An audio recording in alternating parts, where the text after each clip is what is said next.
dancing waves floating downstream. This is how creation sings. Here to be what we're meant to be. If one can see, we all can see. Forming our reality. This is how creation sings. This is how creation sings.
Good morning, and welcome to Unity of the Valley Spiritual Center.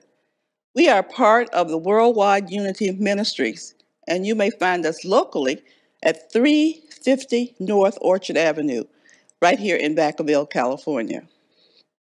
Let us begin our services today with a prayer by the Reverend Sonya Milton. On this Valentine's Day, the day we celebrate our heart, we welcome that spirit within. We welcome this new day with an open, peaceful heart. We welcome every expression of love come manifest. And we express love's energy of compassion as we celebrate the divinity present in all life. And so be it. Amen and amen. My name is Phyllis Flemings, and it is an honor for me to serve as your service assistant today. This morning, what I'd like for you to do is look at those who are near you. And if you are alone, think about those people that you love, those that are in your heart, and visualize them.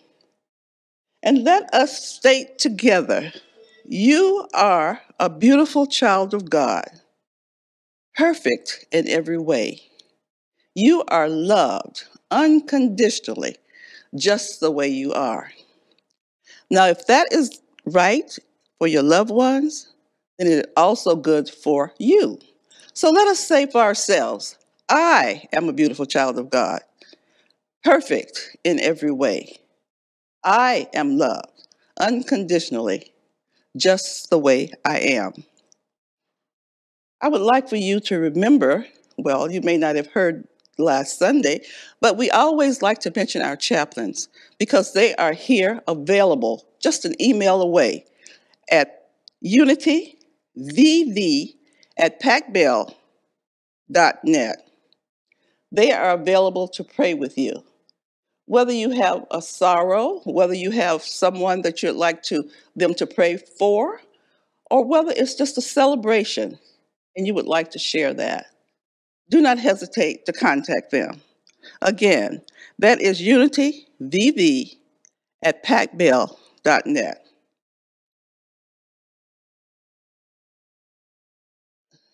Okay, here are our announcements. The Valley Book Club presents a video and a discussion on social justice. Please join us on Saturday, February 27th from 10:30 until noon. Email unityvacaville@pacbell.net to register for this event.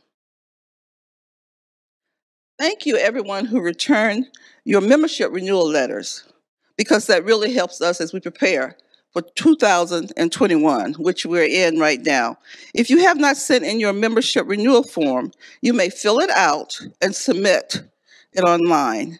Go to unityvacaville.org and click on the membership renewal tab. Our annual meeting will be February 28th, which is a Sunday. So please email Unity Vacaville, unityvv@pacbell.net to receive an invitation to this meeting. Thank you. Also, I'd like to say thank you for joining us today. You are part of our community, and we so love and appreciate you. Please support our broadcast at our center with your gifts today.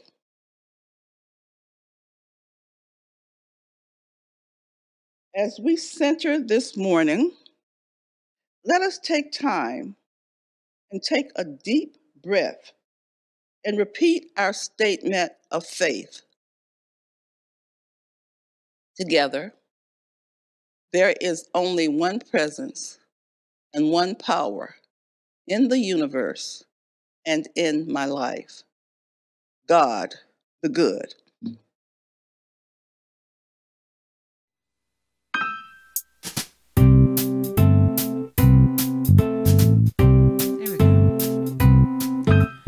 L is for the way you look at me. O is for the only one I see. B is very, very extraordinary. E is even more than anything that you adore. And love is all that I can give to you. Love is more than just a game for two. Well, two in love can make it. Take my heart, please don't break it. Love was made for me and you.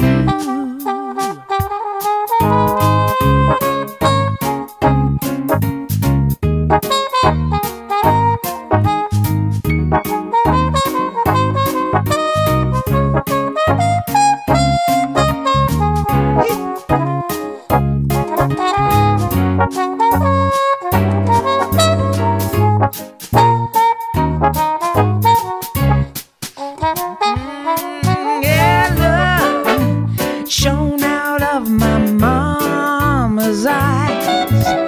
Finding love was such a great surprise. It fills my soul with sweet compassion, love and joy, always in fashion, opening our hearts with passion. Spread around with you the notion love fills the entire universe. You know, love is found in every speck of dust. I love everything I see. Join me in my ecstasy. Love is here for you and me. Love is here for you and me. You know, love is here for you and me. That's right.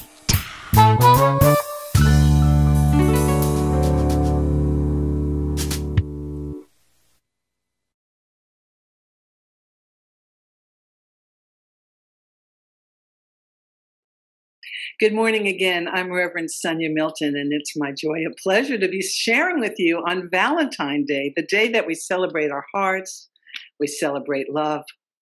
I want to tell you about a new word that I learned this week. The word is entrainment, and it's defined as a physics phenomenon of resonance, first observed in the 17th century.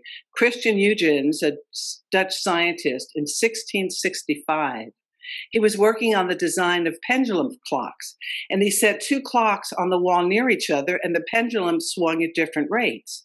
However, eventually they would end up swinging at the same rate, and this was due to their mutual influence on each other. So entrainment then could be defined as a tendency for two oscillating bodies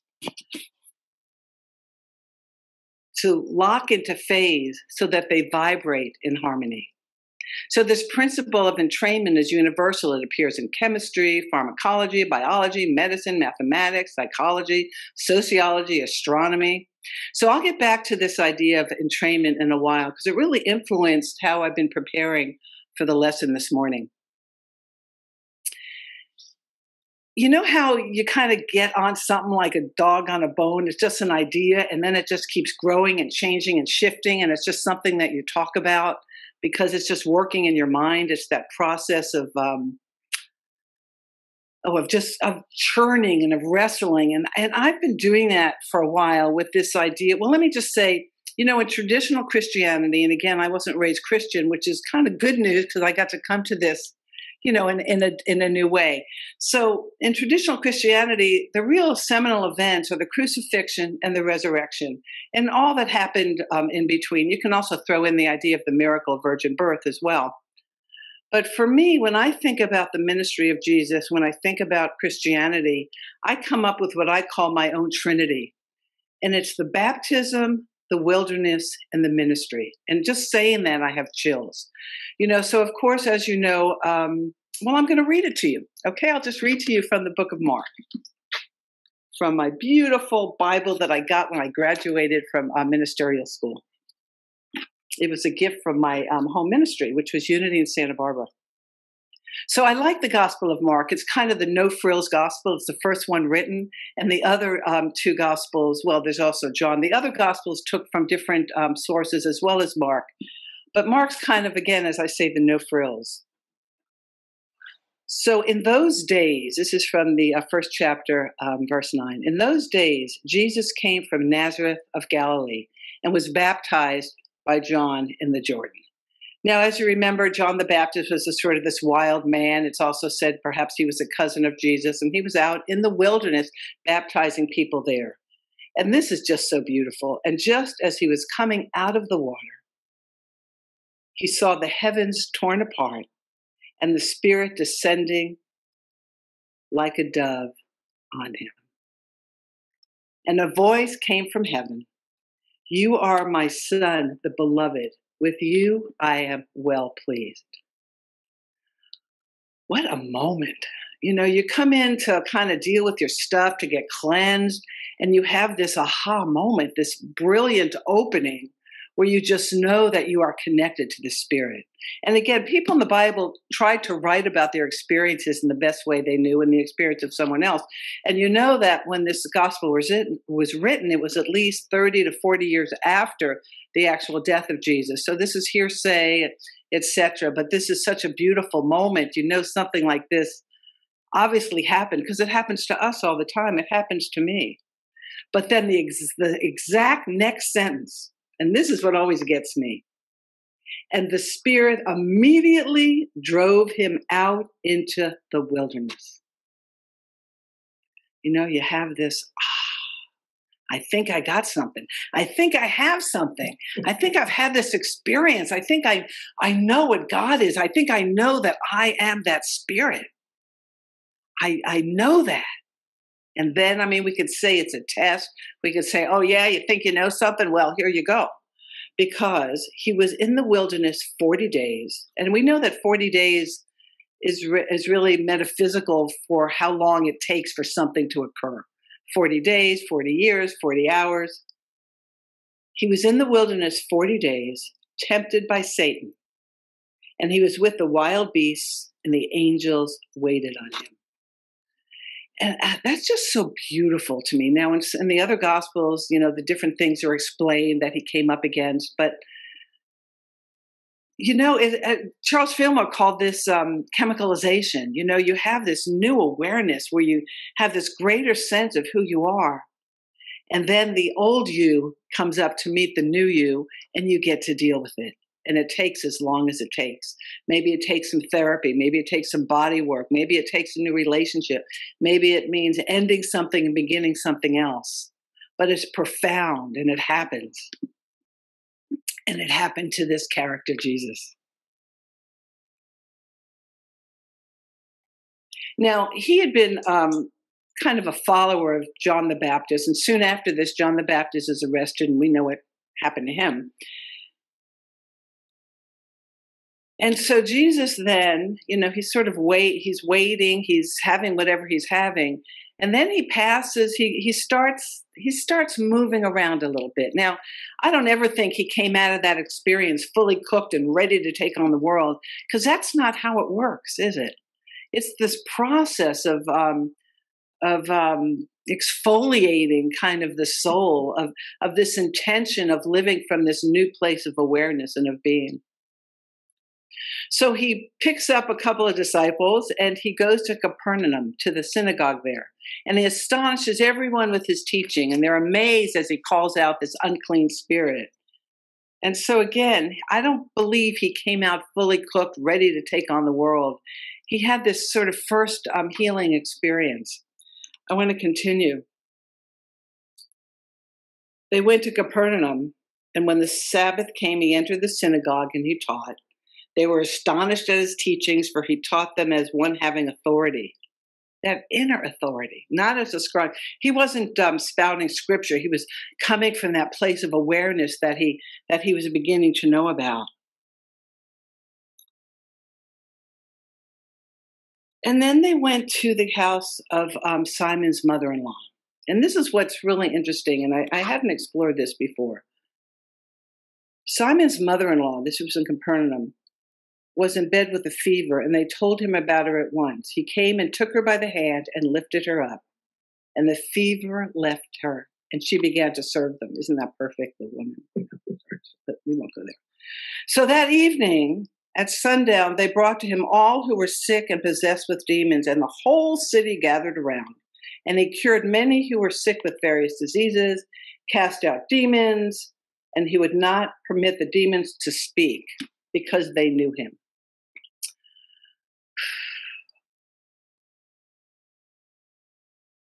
I look at this scene of the whole town turning out for this healing. They hear of the healing, and the whole town turns out to look. And can you imagine this whole town turning out? Now, I'm sure some of them were affected by disease themselves, or someone in their family being ill, a personal illness. But there's a real possibility that everybody was also suffering from the trauma that could be the possession of demons by being under Roman occupation. There was a real tension and a problem there. We have to remember, too, that Jesus was quite a political figure at the time. He was calling out the injustice. He was calling out these old rules and old rituals that were no longer even necessary or topical at the time. So something was already oscillating in Capernaum before Jesus arrived. Everybody was affected. It was like a kind of energy field that wasn't healthy, that was contagious, that was non-generative. Everybody was really in a funk. And again, he arrives. He's had this transformative experience of his baptism where the Christ Spirit really made itself known to him. And then he's driven into the wilderness to deal with what remained, what still needed to be healed and taken care of, what was still in process. And then he survives that, and he emerges as kind of an expanded person. We could say he was centered and related to his wholeness. And then he goes to Capernaum, to a very different field, an energy field, than what he had just recently emerged from. If we take this concept then of containment, this idea of taking oscillating bodies and that are out of sync and then bringing them into sync, this healing of the mother-in-law of Simon could have been this spontaneous moment of entrainment. The negative, the non-generative energy of this woman and the world and the community, and this positive generative energy that Jesus brings. It like coalesces in a way that the woman is healed. Imagine this energy and the pattern and the movement, the oscillation going on between them that moves towards a harmony and a wholeness and a healing. And so then what does that have to do with cultivating a peaceful heart, which is really what my focus has been in the weeks I've been preparing and thinking about the honor of being able to be bringing you this lesson this morning. Jesus returns then to the wilderness after this healing. He goes, remember, he would always go apart to pray.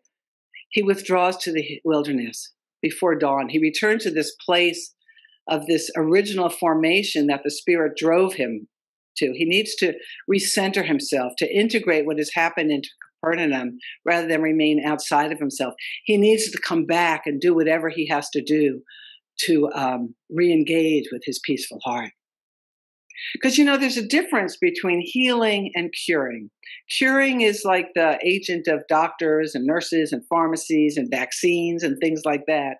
Healing, I look at healing as something that happens inside through our spiritual practice, through our meditation, through prayer, through reflection, through mindfulness.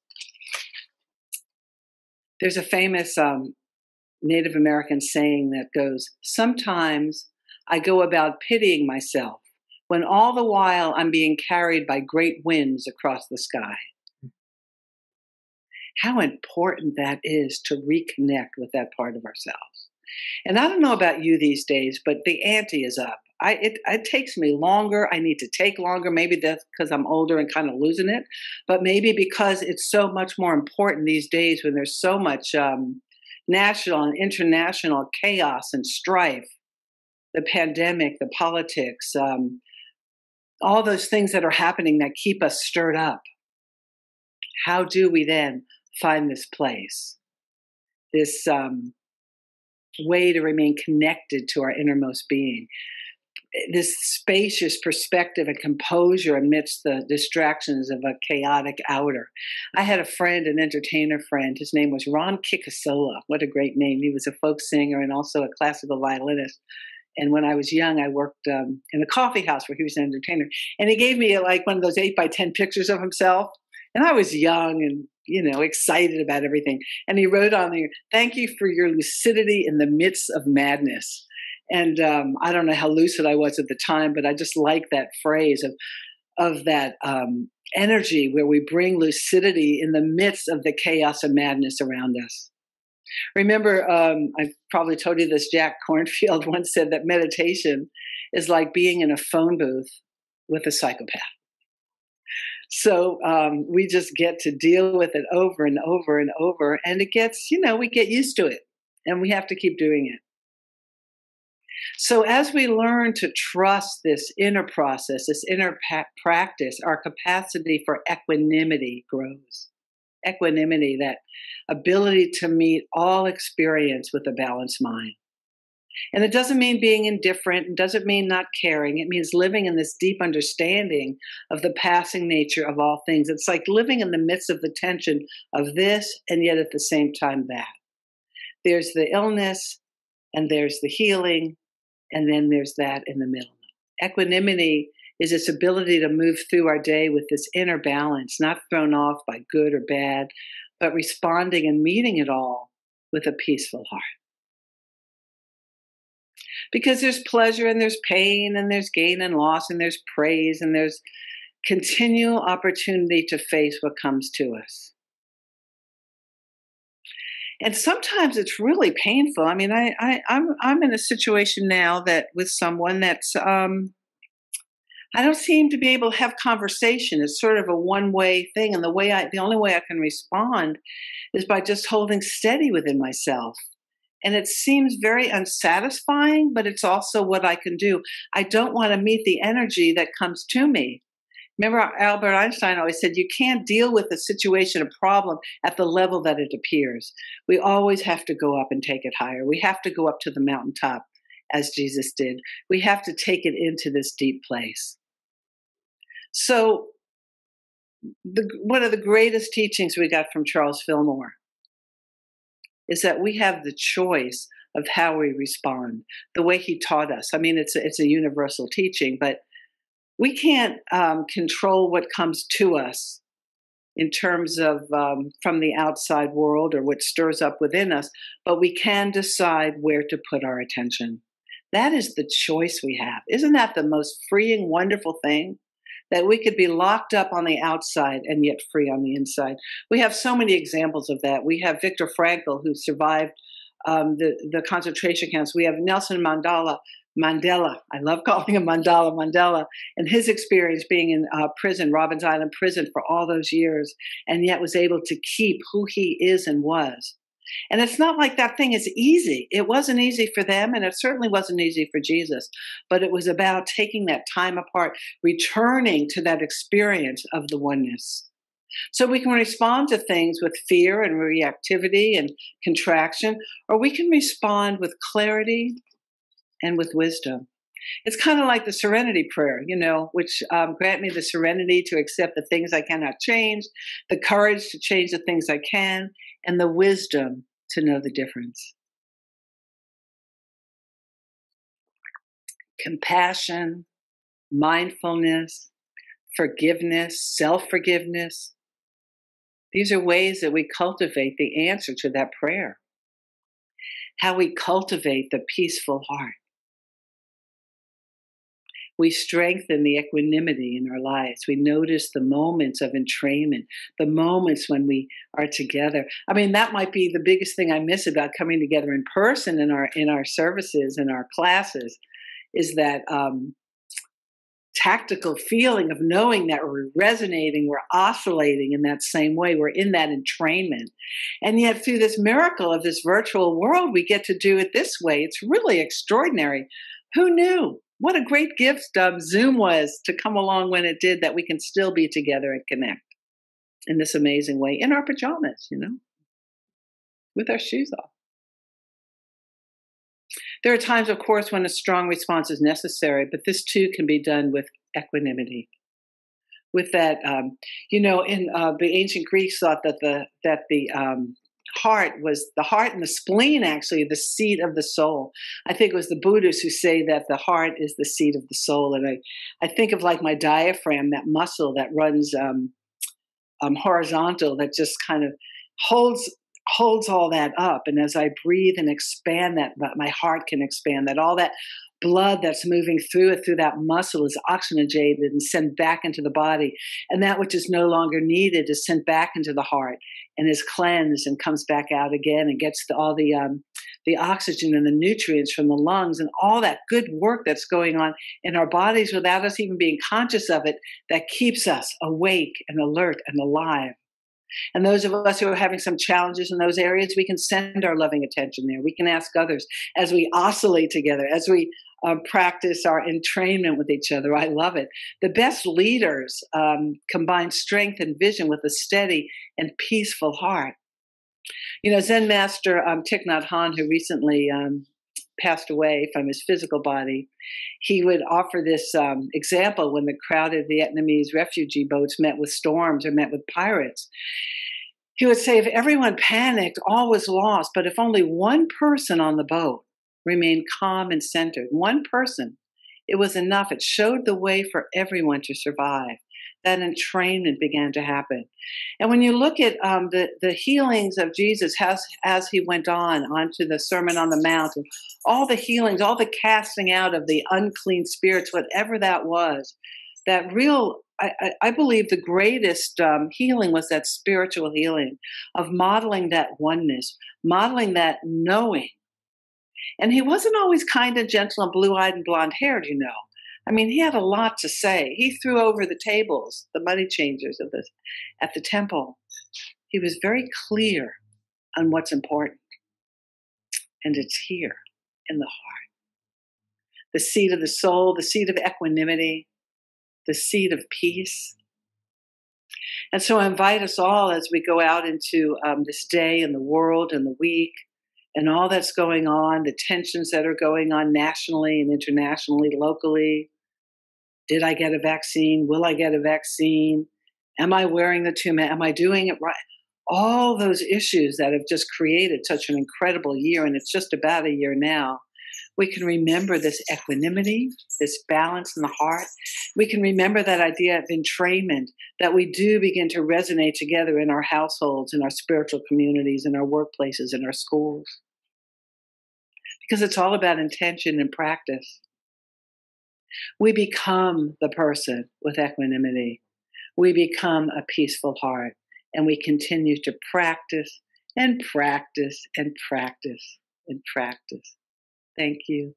Shalom. Namaste. As we enter this time of meditation, I invite you to become still. I invite you to take your favorite meditation posture and let the music of Narayan and Janet enter your heart. Fill your heart as we now center within.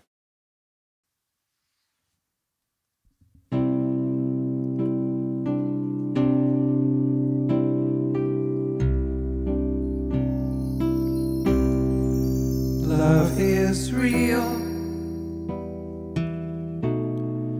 Real is love. Love is feeling.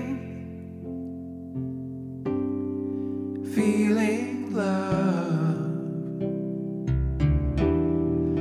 Love is wanting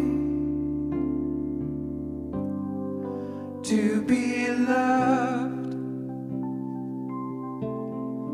Love is touch.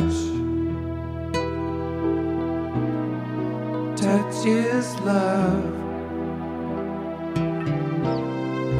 Love is reaching. Reaching love. Love is asking to be loved.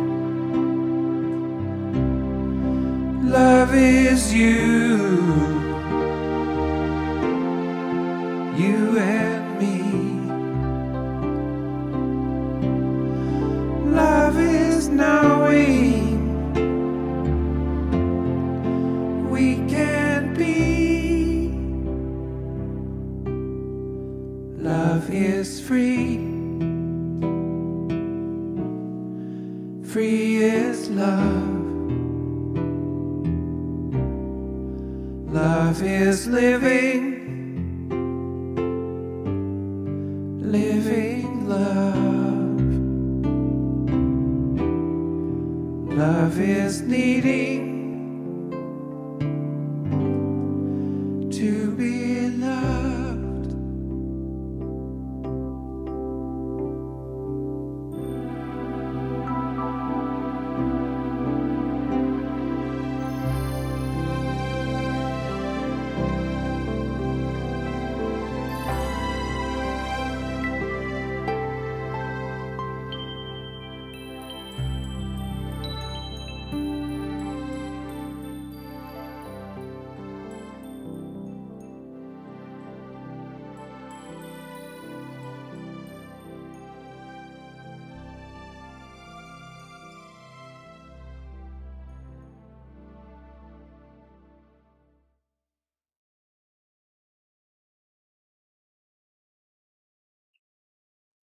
Yes, love is real. Love is free. Love is you. Love is me. And God does not love anybody or everything. God is the love in everybody and everything. And so I invite you now to continue to relax, to notice the state of your body, of your mind, to take a few deep, relaxing breaths and rest your attention on the natural rhythm of the breath, not trying to change it or do anything, just to notice what's already here. And as you quiet yourself, begin to sense the benefits of living in and with a peaceful heart. Reflect for a moment on the value of living with balance and equanimity for yourself and the world around you.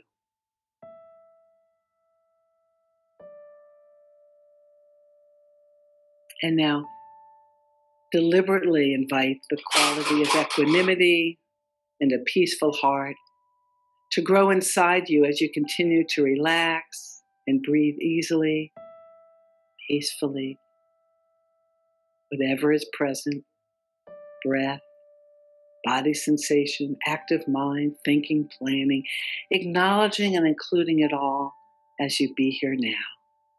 And continue to let go into your body and your mind, your breath in this moment.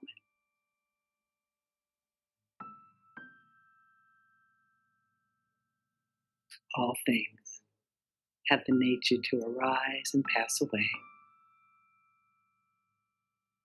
And know you can live amidst the changes of the world with a peaceful heart. Perhaps place your hand over your peaceful heart. Experience the rhythm, the beating, the beautiful work that it does, whether you're paying attention to it or not, because it just is what it is. Filling you, healing you, loving you. All things have the nature to arise and pass away. And again, you meet the world with a peaceful heart. Let's take a few moments now in the silence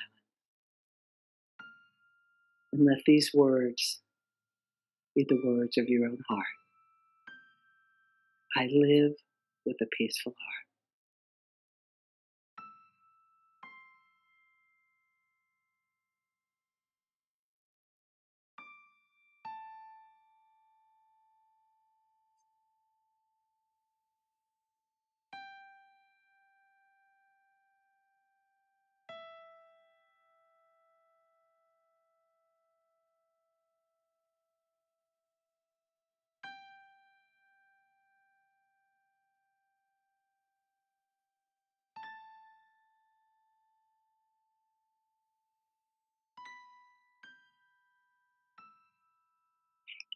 And slowly, gently, from this place of ease and peace, of equanimity,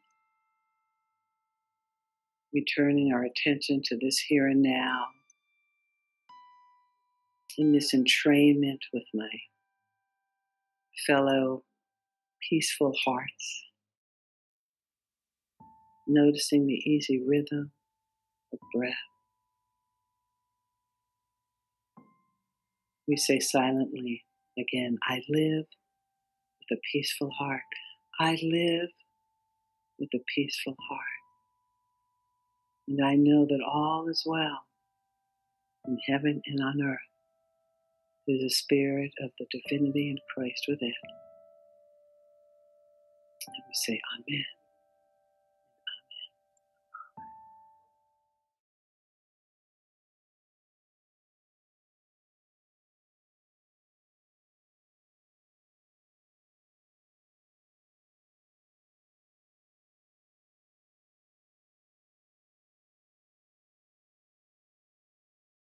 It is time in our service where we prepare for our offering.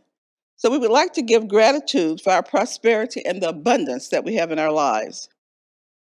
So we want to take this time and remember the wonderful flow and the giving and receiving that occur. We joyfully give our tithe to Unity of the Valley Spiritual Center. And let's state together, God's love through me blesses and multiplies all that I am and have, all that I give and receive. I am grateful.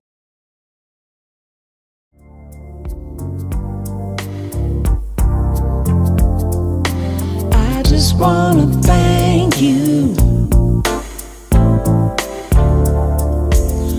for all you bring to me. I just want to thank you. Your love has set me free. I just want to thank you for all you bring to me. I just want to thank you. Your love has set me free. I just want to thank you.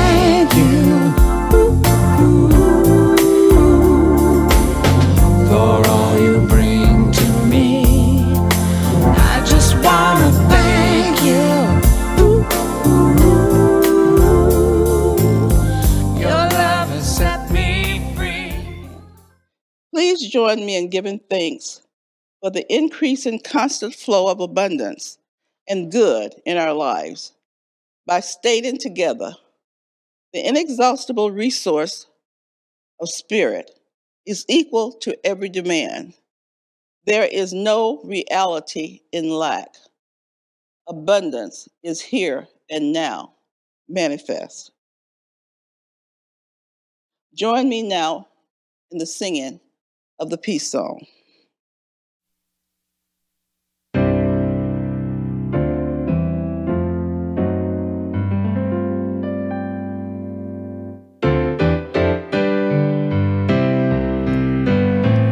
Let there be peace on earth, and let it begin with me.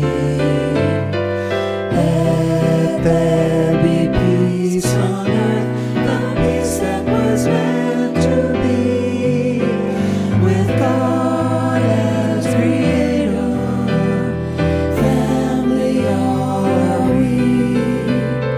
Now we walk with each other in perfect harmony. Now peace begins with me. Yes, this is the moment now. With every step I take, let this be my joyous vow. To take each moment, live each moment, peace eternally. Now there is peace on earth, and yes, it begins with me.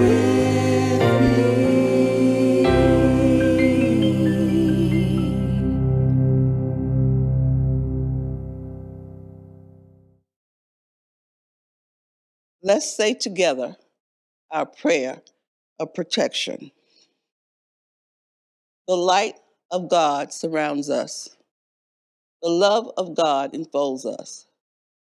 The power of God protects us. And the presence of God watches over us. Wherever we are, God is. Okay, we are one holy family. We celebrate our oneness and we honor our diversity. And so please, for our closing affirmation, repeat. I'll say it once and then repeat after me, okay? Today and every day, I cultivate, embody, and express the spirit of equanimity with a peaceful heart. Together. Today and every day, I cultivate, embody, and express the spirit of equanimity with a peaceful heart. And thank you so much to the Reverend Sonya Milton for her wonderful talk that she gave today. And thank you again for joining us for our service. And we will close today with our hellos. And I'll start. In a happy mood, There we go. feeling gratitude. Thank you. Thank you. Gratitude is my name. Feeling grateful is my game. Thank you. Thank you. When I lift my head up, stop complaining. I see everything through gratitude-colored glasses, and we're all in this great big sea of bliss. And thank you. Thank you. Thank you. Thank you.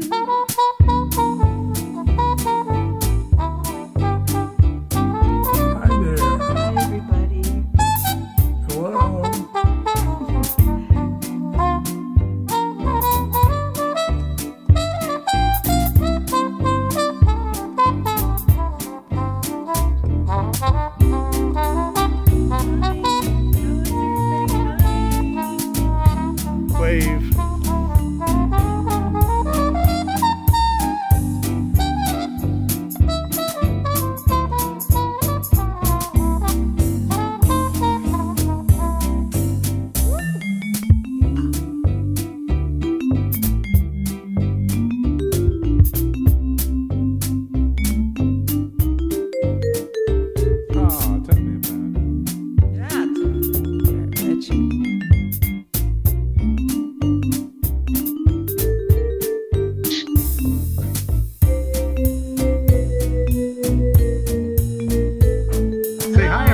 says hello, everybody. How are you? How are you? I'm fine. We miss you. Miss you. We miss you. Miss you. We think about you. Think about you. We hold you in our Watch hearts. your hearts. And we'll see you soon. See you soon. See you soon. I'm too in soon. a Bye-bye. Bye, guys. Guys. feeling gratitude. Yes, you are. Thank you. Thank you. Thank you. Gratitude is my name. Feeling grateful is my game. Thank you. Thank you. When I lift my head up and stop complaining, I feel everything through gratitude colored glasses, and we're all in this great big sea of bliss. Thank you. well, thank you. Thank you. You're welcome. Thank you.